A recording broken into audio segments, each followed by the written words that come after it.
Welcome to Becoming Untriggered, a podcast brought to you by psychodynamic coaches and parents of three, Lavinia Brown and Andrew Lynn.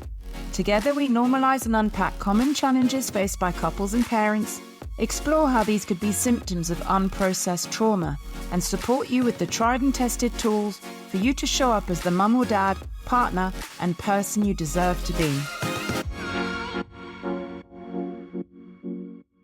Welcome to Untriggered. Today's episode is about back to school, that massive transition that happens for our children and how it affects us. Because let's face it, if we can't be the adult, grounded, calm, regulated parent that they need, their transition is going to be really hard to manage, and we're not going to be showing up in the supportive way that we want to. Gentle, calm, respectful, all the rest of it. So today's episode is about looking at the ways in which the back to school transition can trigger you and how to support yourself so that you can be there for your kids in the way that they need you to be. Yeah, I certainly feel like I've been on a roller coaster over the last month. We moved countries and then we had like a 10-day or a 2-week build-up to the kids going to a new school. You could feel the tension rising within the kids and also within me. I had trouble sleeping towards the end. I was really anxious. Even though I didn't feel it, there was something going on in me. Yeah, I was either picking up on their anxiety or I was just projecting my anxiety onto them, which I think is what a lot of people do. Yeah, it's all about, unconsciously you are going to have your stuff brought up from your childhood days. Any fears, anxieties, worries, shame. There's many examples. Fear of not being picked by others, being the last one to be picked for the team, being thought of as stupid by the teacher. That's a really big one for a lot of my clients, actually, when we've looked at work. Actually, it comes up a lot in work. Thinking that they're stupid because of literally a maths test that they did when they were 8. And how that experience was so embarrassing and how they were treated for it or thought of by their peers, that stuck with them. I am stupid, when they're not at all stupid. They're the opposite. Not having friends in playtime, not having anyone to sit with at lunchtime. So many pressures, being thought of as boring, unpopular. Yeah, it's definitely the social one that is the key for me. I can remember my first day of school and Raphael's been taking me right back there with his blazer. I walked into a new school with a blazer and a tie and a briefcase, and that was not a good experience for me. Well, you were being authentic, right? That wasn't you. Being authentic, and it was a new environment, and it was... Yeah, I'd left all my friends that I'd grown up with. So it was really scary. I think looking back, it was quite a fearful experience for me. So part of me is looking through Raphael's experience through those eyes. Yeah, totally. It's funny. I don't have that trauma. I don't have school trauma because I loved my junior school. I've got the trauma that we talked about last time around sleeping because I didn't get any sleep because I was in a dorm with 13 people. But the actual school experience to me felt safe. Honestly. And again, actually, this is quite common with my clients. That being told what to do, at what time, where to sit, what homework is due, how you need to do it, and then getting rewarded or not, A, B, C, D. That was like, I don't say heaven, but it was heaven in terms of the safety and the regularity and the routine. So it felt really boundaried and black and white, which felt so good compared to the grey of the emotional chaos of my home. So I actually like the back to school things. I'm like, yes, order, routines, timetables. But I hate the bit, this is talking about the parent's point of view. I hate the disorganization, the unpredictability and the out of controlness before you know what that routine is, which is often the case. And definitely for us, we've got 3 kids in a new school. So we're having to learn the ropes as much as they are. But I don't have that same trauma as you because, yeah, you were really affected. Yeah, it was different for me. I guess home was a bit safer and then school was unsafe. And for me, there was a transition of when I went to a new school was from being the oldest in the school to then being the youngest in the school. I think for a boy or in my experience, that was difficult because suddenly you've got kids that are 5 years older than you, and bullying can come into it, or the perception of bullying, or, you know. Yeah. I mean, again, the uniform to me felt quite nice because there's no choice. You don't have to think about what you're wearing. It was just everyone's the same.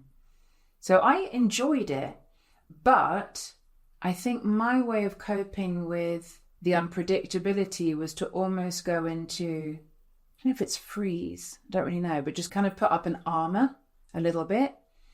So then when our kids are showing their vulnerability or sharing their fears and worries, I can react in the wrong way for them by saying, or basically implying that they toughen up. Even though I'm saying, oh, I'm sorry to hear that, I'm sounding empathetic. I think sometimes my energy is like, just get through it. You'll be fine. Stop moaning, or just get over it. And they pick up on that, which is not good. It's not what they need.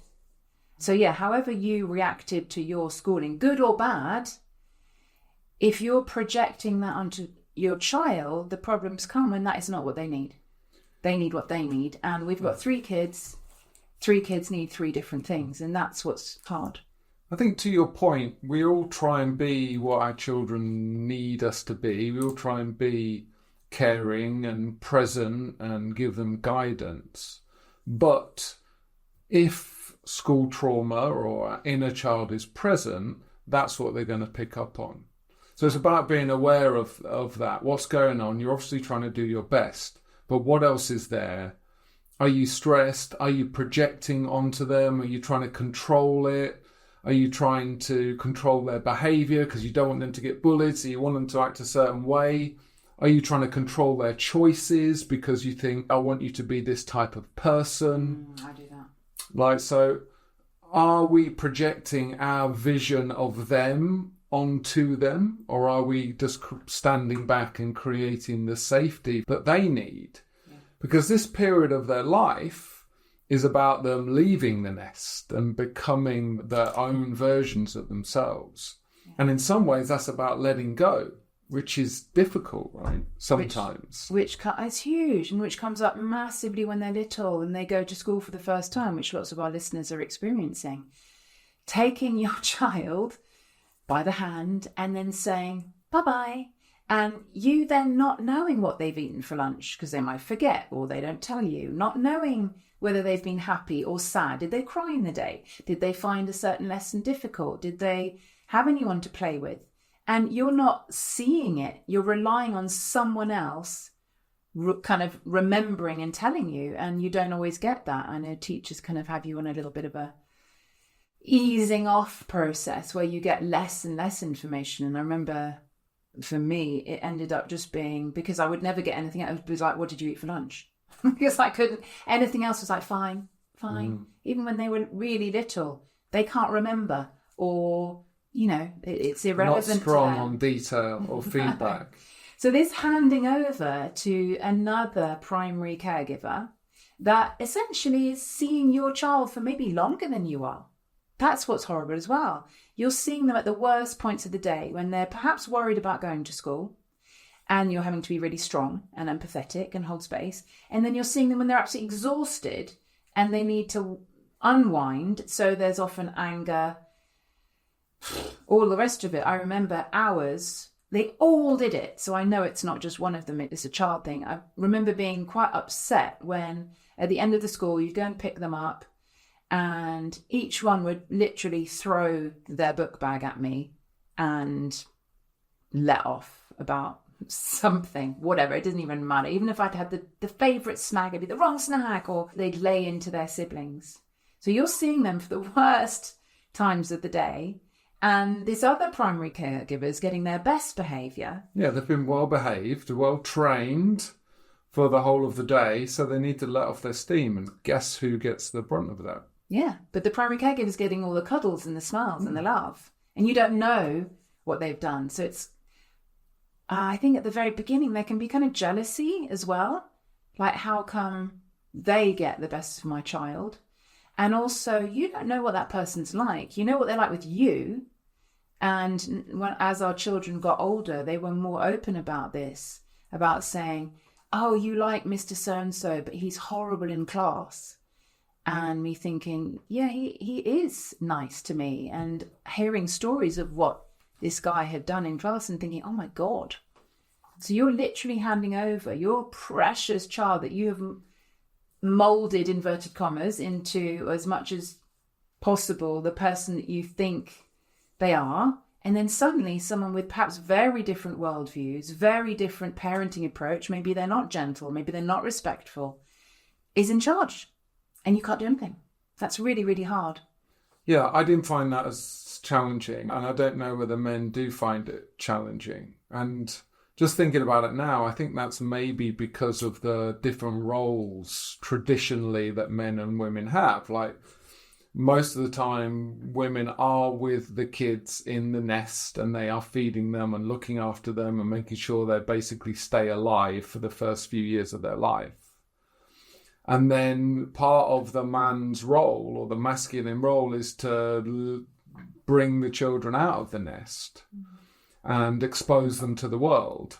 And schools are part of that. Schools and teachers are a part of that. So actually it's kind of like an initiation. The tool. Yeah, it is an initiation. It's the initiation from babydom to you come out the first 5 years of ideally safety and nourishment and cuddles and laughs and all that type of thing that not many people actually get, but that's what you get ideally. And then you get the kind of baptism of fire into the world. Yeah. Reminds me of a couple of clients I had in Spain, actually, that they had the symptoms of trauma and they really didn't know why. They came with a quite common story that their childhood was great and that their parents were great. And normally dig a little bit deeper into that and it turns out that, okay, they were great, but there was a bit of this and a bit of that kind of trauma. But with these guys, it actually came out that the trauma came from the playground, because they'd had this like idyllic first 5 years of their life. Yeah. Suddenly they're in the playground and not everyone was being nice to them. They weren't like the center of everyone's attention. And the kids didn't care about them. And the teachers weren't their parents. And they were like, what's going on here? And their reaction came from that place, like, of course I'm the centre of the earth. Like, why aren't you treating me that way? So, of course, there was bully. There was a reaction from all of the people around them. So even if you get, like, the perfect upbringing at home, you're going to get exposed to different people. You're going to get that baptism of fire. So there's potential trauma when the kids go to school. Yeah, so you're going to have a set of big feelings before school, which is probably going to be fear, worry, anxiety of the child not knowing what is expected of them. And then you might also have another different set of reactions once they have started school. Yeah. Because it feels different to home. And depending on what the home experience is. Like you said earlier, your home experience was a certain way and school provided you with a little bit of safety and routine, which you reacted well to. Mine was slightly different. And I think everyone's is slightly different, but you're always going to get that reaction. So I think one of the ways to cope here that's important to mention is don't take things personally. Your child's going to have a certain set of reactions to going back to school, when they are at school. And don't forget, we make a big thing out of September because they've had a really long holiday. But this transition happens all throughout the year. I mean, I remember having to remind myself, when you go on holiday, everyone's looking forward to it. And then the first day is always shit because no one knows where anything is. Everyone's feeling like, oh, what do I do today? Like, I don't have lessons to go to. Where are my friends? Everyone feels this transition. And then the last day of the holiday or the first day of the back to school again is shit again. It always takes time. So there's transition. This same transition happens, 5, 6 times during the year, really. And however they react, we don't want to be taking that personally. That's one of my big triggers. However they react, it's not so much how they're reacting, it's the fact that there is a reaction, i.e. I don't like the big feelings so much. Actually, that's not fully true. One of our children can't handle anxiety, who can, but that child ends up being really aggressive. And it's probably annoying because I think I do exactly the same. So I don't like being... You do. do exactly the same. I don't like receiving what I give out. Being the target of aggression, I absolutely hate. It makes my inner child go crazy. So I have to remind myself not to take things personally, because these things will blow over. They will. And also not take things personally in terms of how you're trying to hold space for them. So one day you giving them some physical affection, hugs, non-verbal support is going to hit exactly the right spot. The next day, that might be exactly what they don't need. One day it might be saying, you're amazing, you can do this, I'm backing you, I believe in you, blah, blah, blah. The whole bigging up. The next day, that might be like, you always say that, doesn't mean anything, you're my mom, da, da, da. And again, I find that really confusing. So you're like, yes, I'm being a good mother. Yes, I've done the right thing. And it works one day and the next day it doesn't. So it's like not attaching to the way that you're supporting them, not worrying if that isn't hitting the spot, because you're not actually there to fix them. You're just there to, I guess, what's important to them is the fact that you're making an effort of some kind. You're making an effort. Yeah, the personal thing's really interesting and it also changes through their life. So I've spoken to clients this week about the first day of school, and that's some kids are attaching and holding on to their parents. They can't let go, and some kids run off.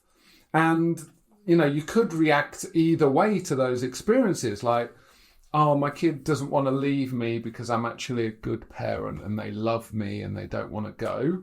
Or you could think, oh, my kid's gone and just run off, and that means they're happy and they're healthy and they're not attached. Or you could think, well, that means they don't like me, they don't need me, they prefer to go somewhere else. And none of it is right. It's just about not taking it personally. But that changes through life to what we're experiencing now, which is teenagers who don't want to be with us. They're like, I don't want to be with you. I'm happier with this group of teens. I don't want to come home for dinner. I want to stay out. So they're happier at school, actually. I mean, they feel safe at home, but they'd rather be with their peers than their parents. And accepting that that's natural. I don't take it personally. If my kids don't want to spend time with me, I don't think that makes me a bad person. But you could think, oh, I wish my kids wanted to hang out with me. Especially if that's your sense of purpose. That's your sense of purpose. Right? If all you have ever wanted is to be an amazing mum, which is incredible. It's not me, but I really admire it because it's not me, and I think maybe I should on one level. But if that's your purpose, to be there for your kids and support them, service them, then when you hit this transition, which comes up more when they go back to school, because obviously that's when they're with their peers, that's going to be really, really hard. And that can be one of the fears that comes up in parents, especially the parent that stays at home. What am I going to do with my day? Yeah. What, their purpose, their daily routine that was minding the children has gone. Even if you've got little ones, and the pressure to do something meaningful with that. It's I can't sit around. I could watch Netflix all day because why not? But it's no, I can't. I need to clean the house. I need to do the shopping. It's not knowing how to occupy yourself if you've put too much store into being a mum. If you're feeling that for the first time, I think this is a perfect opportunity for you to find something that can give you joy and meaning outside of the children, because that process from when they go to school will only get more and more acute. They will slowly distance themselves from you. So you might as well start preparing for that now, age 3 or 4, rather than being hit round the head when you've got, they've left home. Yeah, definitely. I think there's 2 parts to that. There's the being a good mum, being tied into your sense of self-worth. And that's a process of exploring your self-worth, because your self-worth ideally is not linked to anything external to you, is something that you own and can be repaired if it's not where you want it to be. But also the challenge is real of, okay, I've dedicated 5 years of my life to these little things and now they've gone, and that could be scary. What do I do now? And also, who am I without these people? A lot of Yeah, I don't think this is quite the same for men unless they're stay-at-home dads, because their work tends to give men continuity through the whole process. And an identity. An identity and continuity, so you're not having these massive ups and downs. The kids going to school doesn't create a lot of time and space unless you are the stay-at-home full-time parent. But I think a lot of people, this period where the kids first go to school often is the first time in people's lives where they actually have some space. Yeah. They've been through school, they are high achievers, they go into work, they achieve at work, they have kids, they try their best at being the best parent they can be, and that's their focus. And then suddenly it's like, okay, now what do I do? Where do I get my sense of worth from? Where do I get my sense of achievement from? And also having to pay school fees if you're sending your children to a paying nursery, nursery, childcare, or getting a nanny or getting anything at a private school, whatever you choose, that can be really, really expensive, out of proportion. So that adds pressure, right? Yeah. So what do you advise people to do in that gap, that space where the kids have just gone? You got the challenge of letting go, but you have let go. You've said goodbye at the door. You've maybe got from 9 till 3:30, and it's a new experience for you. You've got like a blank slate in theory, or at least a few hours a day to invest in yourself. I think you have to feel your feelings, first of all. You have to feel whatever it is that's coming up for you. However kind of taboo that might be. It might be relief that they're out of the house, that you've got headspace, that you actually didn't enjoy the holidays. There's this real playground thing. How was your holiday? I think most people lie. I really do, because there might be some amazing mums out there that absolutely love spending every single minute of the day with their kids. Great. I admire you. I'm jealous of you. That is not me, and my friends, at least, don't feel that way either.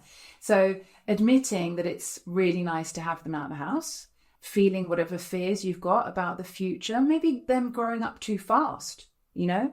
I think the passage of time is really clearly pointed out by your children growing older. I was telling you earlier, if I didn't have kids, I wouldn't feel that I was getting older. I'd still probably think that I'd kid myself that I'm like 20. I kind of feel still the same, bit of aches and pains. But it's only when your children have a birthday and you're like, oh my God, 8, 10, 12, 15. They have these monumental, like, significant experiences of, oh, all my kids are at high school now. Yeah. Like, wow. Well, we've got 2 teenagers now and a tween. Yeah. So I know that when it's 3 teenagers, it's going to feel like, oh my God. That means I'm that old. That means the life that I feel was yesterday absolutely wasn't yesterday. It was ages ago. And that can be really hard. And also, you know, kind of fear around, shit, they're going to leave home soon, hopefully. And there aren't that many years to prove that you're a good mother. There aren't that many years left to invest in your children. And that can be scary, almost feeling like you have to make up for lost time. Perhaps you weren't as regulated, or you hadn't done much inner work when they were really little. So you want to make up for that, but you're seeing the years go by. And like you said, they don't really want to spend time at home anymore. So how are you going to do that? It's the ways in which you can do that are getting smaller and smaller. Basically, whatever feelings are coming up, feel them. They're valid. They're valid because they're yours. Yeah. Doesn't matter what other people think. Other mothers might feel very differently. Whatever your feelings, what you're feeling. And remember, it's probably your inner child feeling them. The way that I do it is having that inner parent that's there to validate you. You can validate yourself, but having someone else validate you can be so, so helpful and soothing and normalizing. So having your inner parent say, yeah, you're relieved, or yeah, you're really worried about the passing of time. It's really scary. And having them say that you're not alone. So many of my clients, so much of their trauma was around being alone with big feelings that they couldn't cope with. Now you're not alone. So just having that inner parent saying, yeah, I'm there for you. I'm feeling it with you. I'm on your side. I've got you. You've got this. Giving yourself a pep talk, essentially. It helps release that feeling so much quicker. Yeah. Because you're not holding on to it or dismissing it. So my biggest advice would be, obviously, look into what hobbies and what brings you joy and all of that, but feeling whatever's coming up. Yeah. You're so right. And like, this is probably the first time in a lot of people's lives for mums and dads that there is a bit of space, that you get a bit of a reset. Like we said, you go through life pretty unconsciously, surviving, thriving, doing what you need to do. You have kids, which is a bit of a bomb, right, into your lives. It triggers up all the old stuff you've been repressing and working with and have got armour around. Because you're too tired and there's no time. And your kids are like a mirror just showing you all this stuff. But you haven't got time to process it because you're feeding, you're exhausted. And then suddenly it's like, okay, you've now got a bit of distance. You've got a bit of time. You've got an opportunity to actually focus on yourself. And that's what everybody needs. You as an individual, a mum, a dad, and it's probably what your kids need. Your kids need you to have a reset, to just feel and release and let go of everything that didn't get created in the first few years of your kid's life, but got brought up in the first few years of your kid's life. So this is an opportunity to feel and release and support yourself and get support and get guidance and give yourself a break. Reset your nervous system. Find that deeper connection with yourself. Repair anything that needs repairing. And then the side effect, the additional bonus of that is you stop reacting, you start being more present, you start connecting more to yourself and being more authentic. And then you can start hearing a little bit of your intuition about what you actually want to do. Because you don't want to just think, oh, I've got free time, let me get back to my old hobbies, let me go back to my old work, let me start doing some old patterns that serve me in my 20s. No, this is an opportunity to kind of find yourself, to do some repair, to find yourself, to start the rest of your life, to start connecting with what brings you joy, what your passions, what your purpose is. Yeah, I think that's a really good point. There is no rush.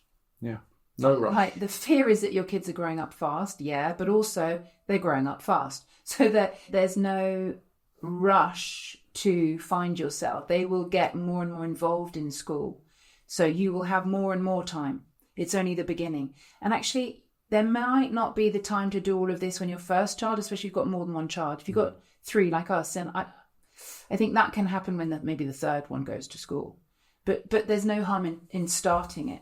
And like you said, finding out who you are. Weird fears might come up that you weren't even conscious of. Like, for example, I've just remembered that I maybe do it less now, but I still have it, that I feel a lot more confident with my children around.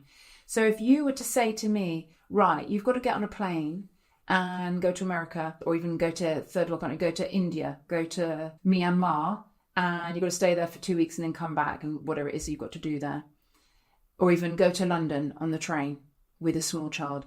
If I do it with the children, I'm like, yeah, I can do that, no problem. If you ask me to do that by myself, I'd be like, oh my God, I'd go into a complete panic. Because for me, my inner child can't be in control if I'm with the children. I mean, less so. Of course, she comes up. That's what we're talking about. But I'm forced into my adult role because I have to make sure that we're on time and then we've got food to eat, and I'm in charge of logistics. If I'm in charge of logistics, I'm in my adult self. So there can be a little bit of a yikes. It can feel perversely like the world is more scary once your kids are getting older. And if anyone else is feeling like that, that makes complete sense, actually. When your kids are around, you're forced into your adult. When your kids aren't around, that inner child that you may have been suppressing, or that may have been held down by having lots of small kids and having to be busy and focus on them, she can really come up. So it's not that there's anything wrong with you, that you should be feeling more relaxed and you should be feeling more spacious. That's definitely what I felt. I felt a lot more fear come up because I was like, where is my safety blanket? Yeah. Where's my armor? Where's my distraction, basically? So you're saying that some people's kids can be their distraction in some ways. For me, not consciously, but it's like a slight shift of, well, I'm focused on you, therefore I'm not feeling my feelings. I'm not connected to what's going on inside me. Yeah. And then suddenly they're gone. I think that's right for a lot of people, and it happens when the kids go to school for mums. But the quiet, the peace, the space is where this stuff comes up. That's why like nighttime can be scary for kids or even for people. Everyone's anxieties shoot up in the middle of the night when it's quiet, right? So deafening silence. Yeah, the silence brings up the parts of you that are not still, are not silent. It allows them, the space allows them to come up. Yeah. So you're right, it can be a really scary time, not just because of what's going on in the external world, but because you've got the space to actually feel what you're feeling. And meet yourself. Meet yourself. That could be really scary. Yeah. And if it is scary, then that's a sign that there's not something wrong with you, but there's some work to do. There's an opportunity to meet yourself that you've been basically distracting yourself for a little while. Yeah. Maybe your whole life. So obviously we always talk about the inner child. That's the lens through which we view difficulties. Well, anyone's stuff, like if you're not present, like if you haven't got any baggage from your past, which is always connected to inner child, and you're in peace, then you will be the peace because you will be the presence. Okay, you'll match that external peace. The only time you don't feel safe in the moment is when you've got something from the past that you're carrying into that moment. And that's always inner child. That has to be linked to an inner child because it has to be linked to a moment in time that you couldn't process. Totally. Where that emotion was repressed and is still repressed and is in you. That's what's coming up at that moment. Yeah, I mean, I guess I'm saying that's what we believe, right? And I completely agree. For me, it's indisputable that your past influences your present, but other people might, I don't know, lots of other different ways of coping with it, but might want to deal with just the emotion in the moment, like EMDR, for example. That's... Yeah. Or they may want to label... A lot of people... Positivity. Yeah, a lot of people label it as the emotion that they're feeling, like I'm an angry person, I need to sort this anger out, or I'm an anxious person, I have anxiety, or I am frustrated, or I am depressed. Oh yeah, big one. Well, actually, it's not, that label is not necessarily useful. You're just experiencing whatever is in your body. So the anxiety might be repressed anxiety. The anxiety is coming up in that moment that you couldn't process in the past.